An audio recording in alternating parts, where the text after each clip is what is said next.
So Kelly mentioned a comment about church member investors. Now, that's a new term. I think that might be in the dictionary maybe next year. It's not been really talked about, especially in the Orthodox world. This is not common. And so we want to just present this as one option. Again, it's not the actual thing we want to totally push, but we want to let you know this is an option. And we'll explain why, and this is what the next slide's about here.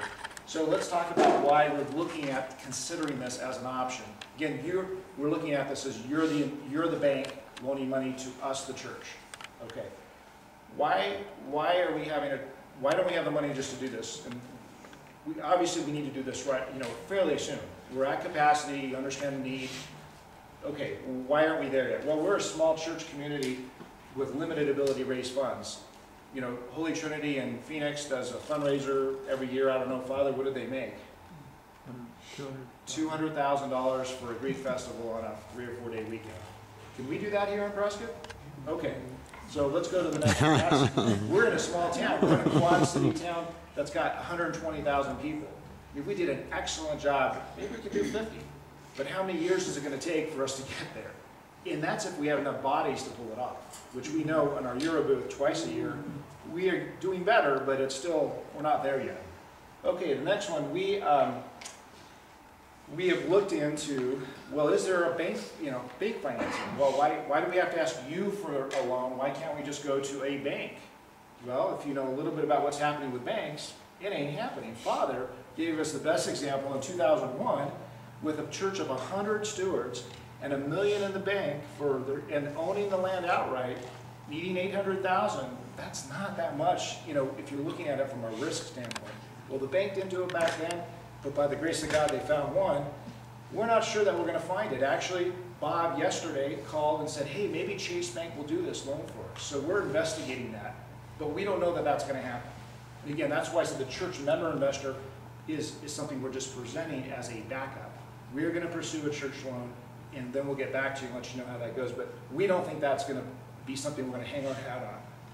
Probably very unlikely, especially because we're not 100 families, and we're only 50, and we have a good track record, a good financial history. That's what Kelly presented.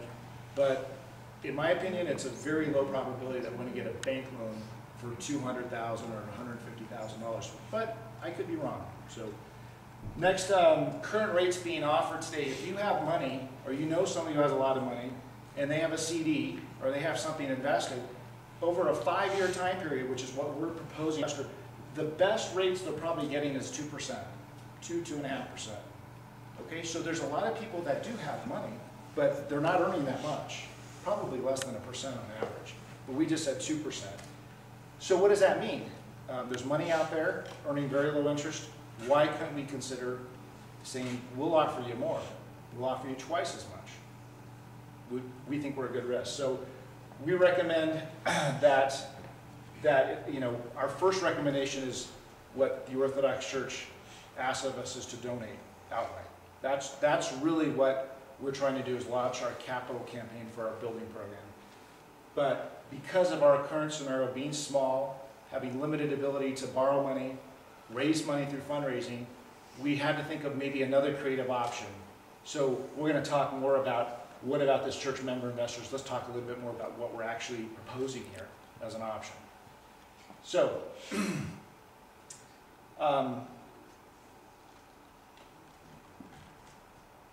okay, that's a new one you put in there. So we may ask for $100,000, and depending on how we go. So next slide. So this is an example of what they call a term sheet on what we're proposing with this borrowing of funds. So here we are, we're the church, we're borrowing it, we're the borrowers. Church member investors, that's the bank, that's whoever's out there that's going to do this. And this talks about the property. This is kind of what a bank would do to kind of lay out what the initial terms are. And we have copies of this in the back if you want to take it home and study. But basically what we're talking about, as Kelly described, we're going to buy a building hopefully for $325,000, put $25,000 into it, have $350,000 total. We're going to put at least 100 of our own church funds, your money, as a down payment, and look to borrow $250,000. Okay, however we can do it. But if it's a church member investor, we would offer 5% interest, paid monthly, just like, so you'd be getting a check every month, and that would be considered like our rent or our mortgage. And we would be borrowing the money for 5 years. The loans, the way it would work is the church would pay into an escrow account. The escrow would distribute the money to all the investors in the church every month. So we're not paying you out of our checkbook. We put it into the escrow and they distribute it. So it's very clean, very third party, very safe, because God forbid the church doesn't pay. Well, guess what happens? You get to take back the building. But we don't think that's going to happen.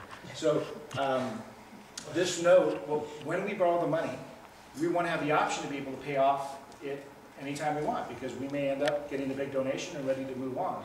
So there will be a no prepayment penalty, and we would obviously do all the due diligence, and George is going to talk about more of that later. So let's go to the next slide real quick. So, yeah, I guess George is up. So one other thing just to note, so that term sheet's in the back, but also a promissory note. All the documentation's in the back as well. So take a packet if you are interested. There's a packet there for you to take so you can study if you're into reading these kind of documents. We've done enough due diligence to kind of put the initial paperwork together, talking about late payments and defaults and what happens. So it's treated just like a commercial loan. So you are protected. You will have collateral. You will have that as an option. I do want to say something that's not on the slide. One of the other options in doing this, instead of borrowing the money from you, if there's a group of people that say, you know what, let's not borrow it, let's buy the building. Let's get 3 or 4 people together. Let's buy the building on behalf of the church and rent it back to the church with the option to purchase it. That could work also.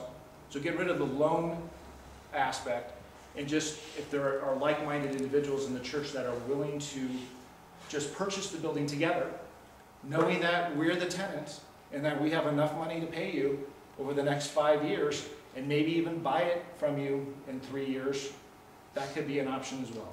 So this was, the church member investor was one approach, also a group of individuals, and in the end of this presentation will be a yellow form passed out, and there'll be several options there that we're presenting tonight that you'll have the ability to check off on what you think you might be interested in, what your capabilities are.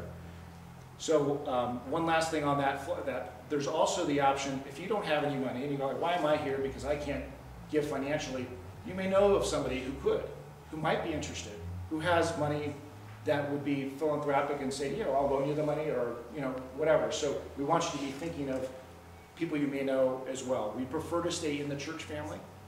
That's always better first, but, you know, we'll look at those other options. So, George, I think you're up. I just don't know the answer to that question. That's what we feel we can comfortably do. Now, we said 400,000. Our total cost would be 350. Would we consider another 50,000 in our offer? Well, we're going to leave that up to you, because we're not trying to decide this tonight. We're trying to educate everybody. We want everybody to see the property on Sunday who's interested. And then if we get to that point and we're in a negotiation, then we'll need to make a decision what our threshold will be. But I don't know that we want to go, you know, over our $400,000 number. So we're trying to stay responsible in that number.